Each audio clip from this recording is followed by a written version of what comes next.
Now, of course, we want to make the little bocconcini balls. Everybody loves those. They're fun. They go on skewers with grape tomatoes and basil. They're absolutely delicious. And they're even better when you make them at home because we could infuse herbs in them. We could put all sorts of things in them. And if we wanted to do that, we could just throw the herbs in right now, reheat it, stir it back in, and have herb-infused mozzarella. The only thing you don't want to do is put olive oil in it. The olive oil will be extremely hot for you to handle, but worst of all is when you put it in the refrigerator, that olive oil is going to coagulate and look terrible in your cheese. So hopefully we're still hot enough. To make the little bocconcini balls, we need just our hand and our thumb. And we just take some cheese, put it inside our hand, and you're going to use your thumb and just actually push it right out, just like that, so you get the ball size that you want, break it off and throw it in the water. So you're just pushing it out, just like that, breaking it off, throwing it in the water. And you just keep going until it starts to cool so much that you can't do it anymore. And for me, that's always a sign that I get to eat whatever's left in my hand, since I've burned my hand making it. Remember, it is hot. See how it's starting to break up? It's filling up. And here we go. This is probably the last one. It might not even let me do it. You can easily see what happens. Up, there you go. That's how you know that it's not going to work anymore. It's really firming up. It's getting cold. That's what happens to it. So if you want to do it, you'd have to just reheat it again. So of course, we want to do some more stuff, so we're going to reheat it because, of course, you know, making pinwheels is one of my favorite things to do.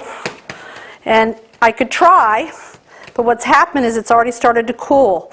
So it's trying to work with me, but it's getting cool, so we'll have to reheat it. So we'll just throw it back in for another minute. When we come back, we'll make some pinwheels. We have heated back up the mozzarella. Oh, and it is beautiful again. See how smooth it gets. In fact, it's super hot.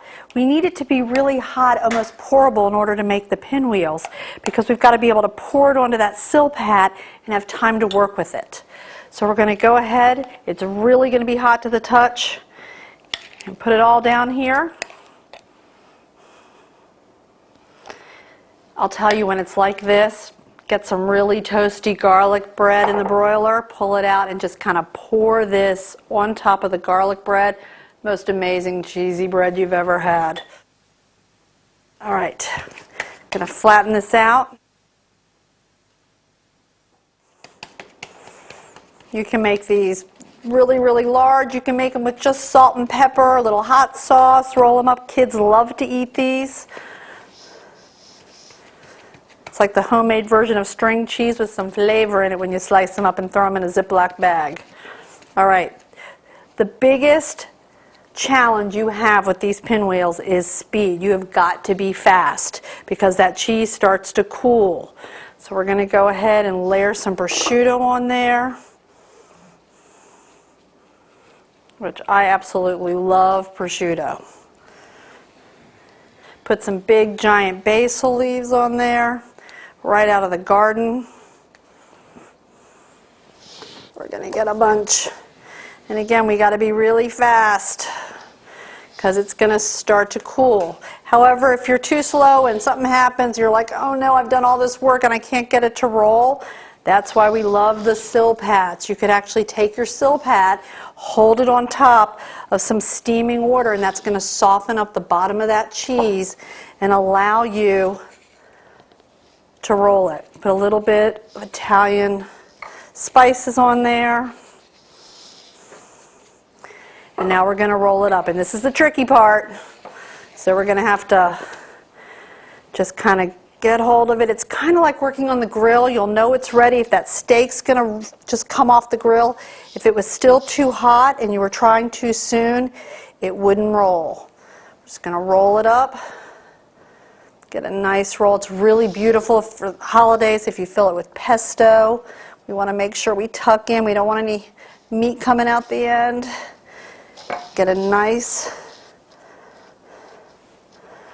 beautiful roll.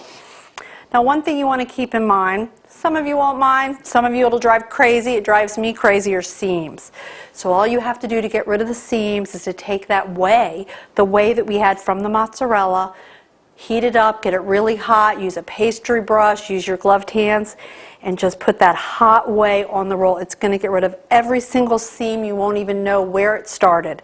It's absolutely beautiful. But we're going to go ahead and just leave it just like that. We'll slice it up in a minute. But let's not forget about the big balls of mozzarella we made. We have our little Bocconcini balls. Let's get those out of the ice water. Because this is what we call a super fast mozzarella, it can't live in this salt water like the stuff at the grocery store that's floating in the brine.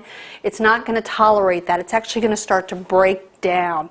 Because, you know, we've kind of really tricked this. I mean, heck, 45 minutes ago this was milk, right? So, you know, it's not sure what really happened to it yet. It's a little shocked as to what's going on here.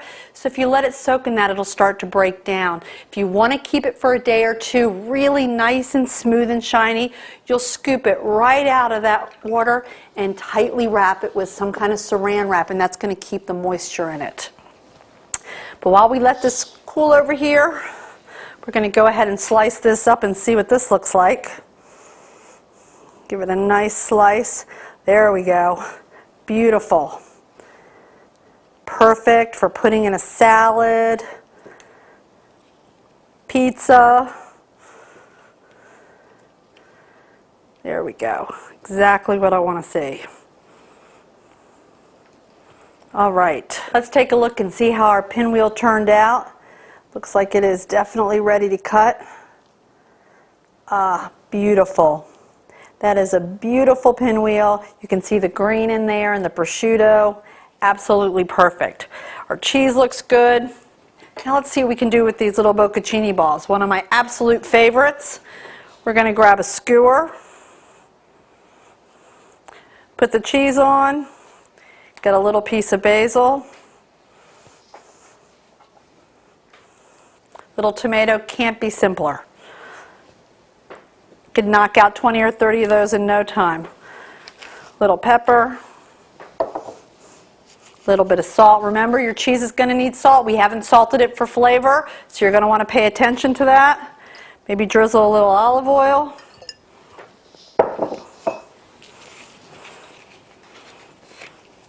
Little drizzle of balsamic. And I think we're ready to eat. I want to thank you so much for joining me here in the kitchen at Standing Stone Farms, and I really hope that you've got all the skills necessary to take the wonderful journey into cheese making. Please visit our website, standingstonefarms.com, where we sell all of the cheese making ingredients and supplies you'll need for your home cheese making adventure. Happy cheese making.